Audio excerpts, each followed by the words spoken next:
दोस्तों नमस्कार। तो हम लोग ये इतिहास के नोट्स में हम लोग आज पढ़ने वाले हैं आधुनिक भारत में सामाजिक धार्मिक सुधार आंदोलन। ठीक है, तो इसे देखें। लिखा है कि भारतीय इतिहास में 19वीं तथा 20वीं शताब्दी राजनीतिक घटनाओं के अतिरिक्त सामाजिक धार्मिक सुधार आंदोलन के लिए भी विख्यात रहा। इस समय तक भारतीय समाज एवं धर्म में अनेक प्रकार की कुरीतियाँ व्याप्त हो चुकी थी। अंग्रेजों ने भी आरंभिक दौर में इस दुर्बलता का लाभ उठाकर अपनी सत्ता मजबूत किए। अनेक कारणों से धीरे धीरे भारतीयों का अपने समाज एवं धर्म के प्रति दृष्टिकोण बदलने लगा। नए भारतीय सामाजिक वर्ग जो है यानी कि मध्यम वर्ग का उदय हुआ एवं प्रबुद्ध भारतीयों द्वारा अपनी सामाजिक धार्मिक सुधार आंदोलन को जन्म दिया। ठीक है, तो इसके कारण सबसे पहले देख लेते हैं कि सामाजिक धार्मिक सुधार आंदोलन के कारण क्या थे। ठीक है, तो सबसे पहला कारण दिया है पश्चिमी सभ्यता से संपर्क, यानी कि भारत अपने अतीत काल से ही पाश्चात्य सभ्यता व संस्कृति से जुड़ा रहा है। यह जुड़ाव कालांतर में भी चलता रहा, किंतु विदेशी आक्रमण के प्रभाव के कारण सांस्कृतिक आदान प्रदान में स्थिरता आने लगी। किंतु यूरोपीय कंपनी के आगमन के पश्चात पुनः इस दिशा में तीव्रता देखी गई। फलतः भारत में पाश्चात्य जगत में हुई बौद्धिक एवं वैज्ञानिक प्रगति का प्रभाव देखा जाने लगा। इन्हीं प्रभाव के मद्देनजर कालांतर में प्रबुद्ध भारतीयों द्वारा अपने समाज एवं धर्म में व्याप्त रूढ़िवादी विचार और संकीर्णता को तोड़ते हुए नई सामाजिक धार्मिक चेतना को लाने का प्रयास के रूप में देखा जा सकता है। ठीक है, तो पश्चिमी सभ्यता के संपर्क जो है वो सामाजिक धार्मिक जो सुधार आंदोलन है उसको बढ़ावा देने में मदद किया। उसके बाद है पाश्चात्य शिक्षा का प्रभाव। 19वीं शताब्दी के पूर्वार्ध में अंग्रेजों द्वारा भारत में पाश्चात्य शिक्षा का विकास उनके स्वार्थ से संदर्भित था, किंतु इसका सकारात्मक प्रभाव भारतीय जनमानस पर भी पड़ा। ये शिक्षित वर्ग अपनी बौद्धिक चेतना, ठीक है, अपनी बौद्धिक चेतना संकीर्ण मनोभाव से ऊपर उठकर सोच सकते थे। ठीक है, यानी कि ये जो शिक्षित वर्ग थे इनमें बौद्धिक चेतना जागृत हुई और ये संकीर्ण मनोभाव से ऊपर उठकर सोच सकते थे। ये वर्ग पाश्चात्य देशों में हुए प्रबुद्धता, सामाजिक गतिशीलता, वैज्ञानिकता आदि को अपने देश में लाना चाहते थे, किंतु इसके लिए सामाजिक धार्मिक रूढ़िवादिता जो है वह उसको दूर करने की आवश्यकता थी। फलतः ये वर्ग सामाजिक धार्मिक सुधार आंदोलन के विकास में प्रोत्साहन दिया। ठीक है, इसके बाद है ईसाई मिशनरियों की भूमिका। भारत में ईसाई धर्म के प्रचार की विधिवत शुरुआत 1813 के रेगुलेटिंग एक्ट में माना जाता है। इन मिशनरियों ने अपने प्रचार के रूप में एक तरफ हिंदू धर्म में व्याप्त कुरीतियों और बुराइयों को भारतीय जनता के समक्ष प्रस्तुत कर रहे थे, वहीं दूसरी ओर पाश्चात्य संस्कृति की बौद्धिकता, उदारता, समानता, विश्व बंधुता से अवगत करा रहे थे। निस्संदेह इस मौलिक प्रक्रिया से भारतीयों के समक्ष अपने धर्म एवं संस्कृति की सुरक्षा के लिए खतरा नजर आने लगा। अब भारतीय धर्म सुधारकों एवं प्रचारकों को यह बात समझ में आने लगी कि बिना हिंदू धर्म में आवश्यक सुधार लाए, ठीक है, समाज में जो मतलब कमज़ोर और दलित वर्गों को हिंदू समाज में बांधे रखना संभव नहीं है। फलतः इस दिशा में इन लोगों ने अपने मार्ग प्रशस्त किए। ठीक है, इसके बाद देखते हैं कि समाचार पत्रों की भूमिका। समाचार पत्र किसी भी समाज का आईना होता है। समाज में हो रहे घटनाओं को जनता से रूबरू कराकर जनमानस के मनोमस्तिष्क पर अपना गहरा प्रभाव छोड़ती है। ठीक है, इसी संदर्भ में तात्कालीन भूमिका को भी समझा जा सकता है। इस समय कई ऐसे समाचार पत्र थे जिन्होंने भारतीय समाज में व्याप्त बुराइयों को उद्घाटित कर जनमानस में चेतना का संचार किया, जिनमें संवाद कौमुदी, मिरातुल अखबार, सोम प्रकाश, बंगाल गजट आदि विशेष रूप से उल्लेखनीय है। ठीक है, राष्ट्रीय भावना का विकास। भारतीय संदर्भ में राष्ट्रीयता की भावना का विकास 19वीं शताब्दी के उत्तरार्ध में अनेक कारणों से हुआ, जिसमें पाश्चात्य शिक्षा, प्रशासनिक नीतियाँ, पाश्चात्य संपर्क आदि विशेष रूप से उल्लेखनीय है। राष्ट्रीयता की भावना से ओतप्रोत भारतीय जनमानस पुनः भारतीय गौरव, गरिमा, स्मृति, उत्शृंखलता, ठीक है, आदि को स्थापित करना चाहते थे।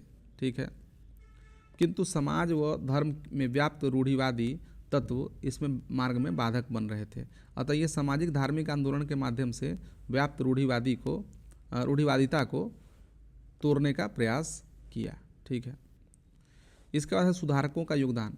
19वीं से 20वीं शताब्दी में भारत में कई ऐसे विचारकों ने जन्म लिया जिन्होंने भारतीय समाज एवं धर्म में व्याप्त बुराइयों को दूर करने का प्रयास किया।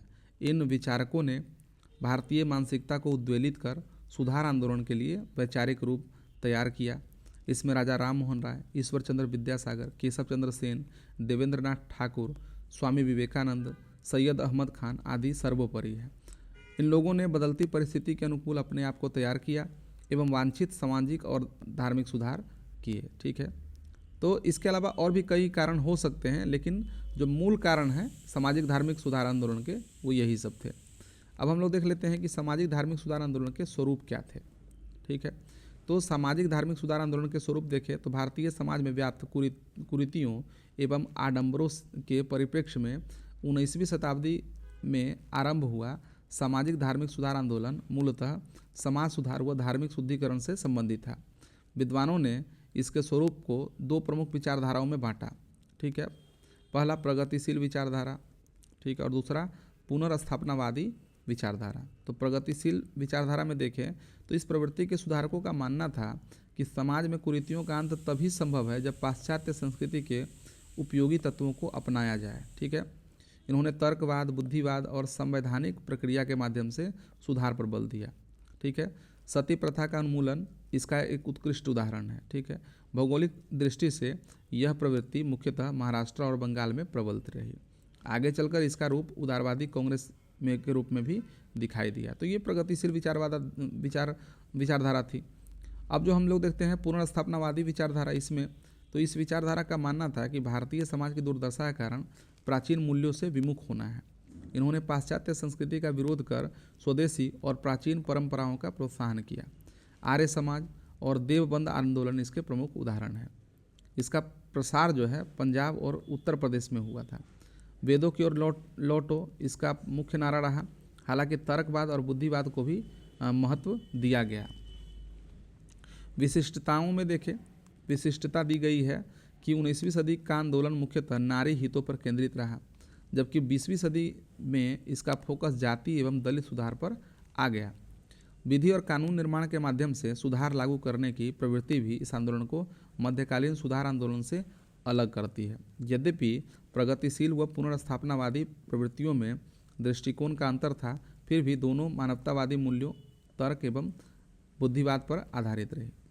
इस प्रकार सामाजिक धार्मिक सुधार आंदोलन ने आधुनिक भारतीय समाज के निर्माण और राष्ट्रीय चेतना के जागरण में महत्वपूर्ण योगदान दिया। ठीक है।